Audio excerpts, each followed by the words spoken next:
KSEBയിൽ നിയമന നിരോധനം. Assistant engineer തസ്തികയിലെ ഒഴിവുകൾ PSCക്ക് റിപ്പോർട്ട് ചെയ്യരുത് എന്നാണ് KSEB ചെയർമാന്റെ നിർദ്ദേശം. കത്തിന്റെ പകർപ്പ് റിപ്പോർട്ടറിന് ലഭിച്ചു. Reporter breaking. TV പ്രസാദ് വിവരങ്ങളുമായുണ്ട്. പ്രസാദ്, ഇപ്പോൾ KSEBയിൽ നിയമന നിരോധനം എന്നുള്ള വാർത്തയാണ് പുറത്തുവരുന്നത്. എന്തു കാരണത്താലാണ് ഇപ്പോൾ നിയമനങ്ങൾ വേണ്ട എന്നൊരു തീരുമാനത്തിലേക്ക് KSEB പോകുന്നത്? അത് ആ രൂപത്തിൽ തന്നെ വ്യക്തമാക്കുന്നുണ്ടോ?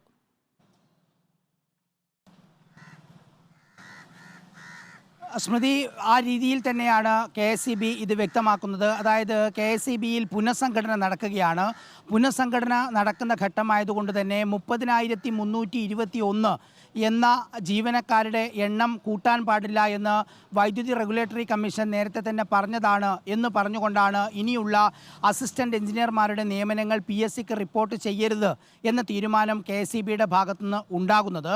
ഇതിലൊരു പ്രധാനപ്പെട്ട പ്രശ്നമുള്ളത്, സംസ്ഥാനത്ത് നിലവിൽ തന്നെ വൈദ്യുതി വിതരണം ആകെ പ്രതിസന്ധിയിലാണ് പല മേഖലയിലും. മാത്രമല്ല, ഒരു തകരാറുണ്ടായാൽ പല ഘട്ടങ്ങളിലും അത് പരിഹരിക്കാൻ പോലും കഴിയുന്നില്ല. അങ്ങനെ ഒരു ഘട്ടത്തിലാണ് കഴിഞ്ഞ ദിവസം നമ്മൾ പത്തനംതിട്ടയിൽ നിന്ന് ഒരു ദൃശ്യം കണ്ടത്. അതായത് 4 പേർ കൂട്ടത്തോടെ വന്ന് ഒരു ഉദ്യോഗസ്ഥനെ മർദ്ദിക്കുന്ന രീതിയിലേക്ക് വരെ കാര്യങ്ങൾ എത്തുന്നത് നമ്മളെല്ലാവരും കണ്ടതാണ്. ഏറ്റവും പ്രാഥമികമായി ഏറ്റവും ബേസായ ഓഫീസായ സെക്ഷൻ ഓഫീസിലെ ഏറ്റവും പ്രധാനപ്പെട്ട തസ്തികയാണ് അസിസ്റ്റന്റ് എഞ്ചിനീയർ എന്നുള്ളത്. അങ്ങനെ അസിസ്റ്റന്റ് എഞ്ചിനീയർമാരുടെ 240 ഒഴിവുകളാണ് സംസ്ഥാനത്ത് നിലവിലുള്ളത്. പക്ഷേ ഈ ഒഴിവുകൾ PSCക്ക് റിപ്പോർട്ട് ചെയ്യാത്തത് കൊണ്ട് തന്നെ PSC അവസാനമായി ഇറക്കിയ ഷോർട്ട് ലിസ്റ്റിൽ ആകെ 6 ഒഴിവുകൾ മാത്രമാണ് പരാമർശിച്ചിരിക്കുന്നത്. ഇവിടെ മാത്രമല്ല പ്രശ്നം, ഇനിയിപ്പോൾ ഈ റാങ്ക് ലിസ്റ്റിൻ്റെ കാലാവധി 3 വർഷമുണ്ട്. 2026 ആകുമ്പോഴേക്ക് അസിസ്റ്റന്റ് എഞ്ചിനീയർമാരുടെ ഒഴിവ് സംസ്ഥാനത്ത് 700 എണ്ണം വരും. മാത്രമല്ല, സബ് എഞ്ചിനീയറുടെ കാര്യത്തിലും ഇത് തന്നെയാണ് സ്ഥിതി. സബ് എഞ്ചിനീയർമാരുടെ ഒഴിവുകളും KSEB PSCക്ക് റിപ്പോർട്ട് ചെയ്യുന്നില്ല. സബ് എഞ്ചിനീയർമാരുടെ ഒഴിവുകൾ 2026 ആകുമ്പോഴേക്ക് 1000 കടക്കും. നിലവിൽ 400-ലധികം ഒഴിവുകളാണ് അവിടെയും ഉള്ളത്. ചുരുക്കത്തിൽ 2026 കൂടി ഈ രീതിയിൽ നിയമന നിരോധനവുമായി മുന്നോട്ട് പോവുകയാണെങ്കിൽ KSEBയുടെ എല്ലാ വിതരണവും അതുപോലെ തന്നെ സാങ്കേതിക തകരാറുകൾ പരിഹരിക്കുന്നതും പൂർണ്ണമായി പ്രതിസന്ധിയിലാകും എന്ന കാര്യം ഉറപ്പാണ്.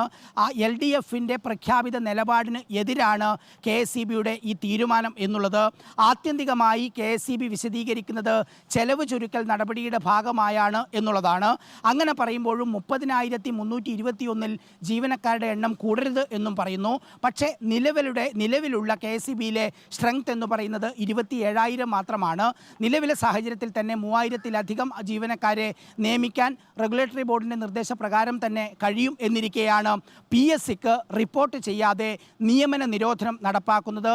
ഇത് ഏതെങ്കിലും താഴെയുള്ള ജീവനക്കാരുടെ കാര്യമല്ല, പകരം ഒരു സെക്ഷൻ്റെ തന്നെ കാര്യങ്ങൾ നിയന്ത്രിക്കുന്ന അസിസ്റ്റന്റ് എഞ്ചിനീയർമാരുടെ കാര്യത്തിലും മാത്രമല്ല സാങ്കേതിക തകരാറുണ്ടായാൽ പരിഹരിക്കേണ്ട സബ് എഞ്ചിനീയർമാരുടെ കാര്യത്തിലുമാണ്. ഇതിലിപ്പോൾ നമുക്ക് കത്ത് പുറത്തു വന്നിരിക്കുന്നത് അസിസ്റ്റന്റ് എഞ്ചിനീയർമാരുടെ കാര്യത്തിലാണ്. ആ ഒഴിവുകൾ PSCക്ക് റിപ്പോർട്ട് ചെയ്യേണ്ടതില്ല എന്ന ഒരു വിവാദമായേക്കാവുന്ന ഒരു വലിയ നീക്കമാണ് KSEBയുടെ ഭാഗത്തുനിന്നുണ്ടായിരിക്കുന്നത്.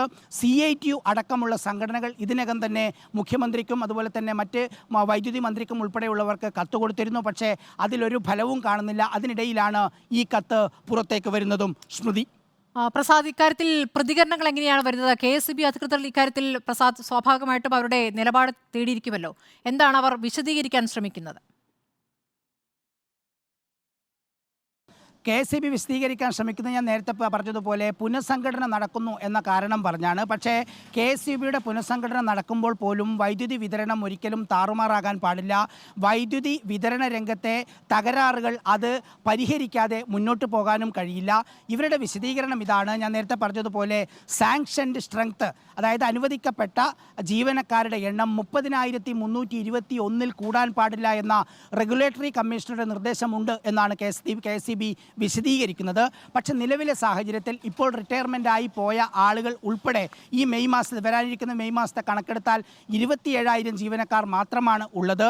അങ്ങനെയുള്ള KSEBയിൽ ഈ അസിസ്റ്റൻ്റ് എഞ്ചിനീയർമാരെ നിയമിക്കുന്നതിനോ സബ് എഞ്ചിനീയർമാരെ നിയമിക്കുന്നതിനോ ഒരു തടസ്സവുമില്ല എന്നിരിക്കെയാണ് ചെലവ് ചുരുക്കലിൻ്റെ പേരിൽ പുനഃസംഘടനയുടെ പേരിൽ ഈ ഒഴിവുകൾ റിപ്പോർട്ട് ചെയ്യാത്തത്. വലിയ പ്രത്യാഘാതം സംസ്ഥാനത്തെ വൈദ്യുതി വിതരണ മേഖലയിൽ ഉണ്ടാകും. നമുക്കിപ്പോൾ അറിയാവുന്നതുപോലെ ഈ സമയത്ത് ഈ ചൂടുകാലത്തുൾപ്പെടെ പലയിടങ്ങളിലും വൈകിട്ട് 6 മണി മുതൽ 12 മണി വരെ വൈദ്യുതി വിതരണം താറുമാറാകുന്ന സ്ഥിതിയുണ്ട്, പ്രത്യേകിച്ച് ഗ്രാമപ്രദേശങ്ങളിൽ ഉൾപ്പെടെ. അത് പരിഹരിക്കാനുള്ള സെക്ഷൻ ഓഫീസിലെ ഏറ്റവും പ്രധാനപ്പെട്ട ഉദ്യോഗസ്ഥരുടെ ഒഴിവുകളാണ് PSCക്ക് റിപ്പോർട്ട് ചെയ്യാതെ പൂഴ്ത്തിവെച്ച് വൈദ്യുതി വിതരണം പ്രതിസന്ധിയിലാക്കിയിരിക്കുന്നത് KSEB. സ്മൃതി. ശരി, പുനഃസംഘടന എന്ന കാരണം പറഞ്ഞ ഉദ്യോഗാർത്ഥികളെ ബുദ്ധിമുട്ടിലാക്കുന്ന ഒരു തീരുമാനമാണ് ഇപ്പോൾ KSEB എടുത്തിട്ടുള്ളത്. ഇതിലെന്തായാലും പ്രതികരണങ്ങൾ തേടേണ്ടതുണ്ട്.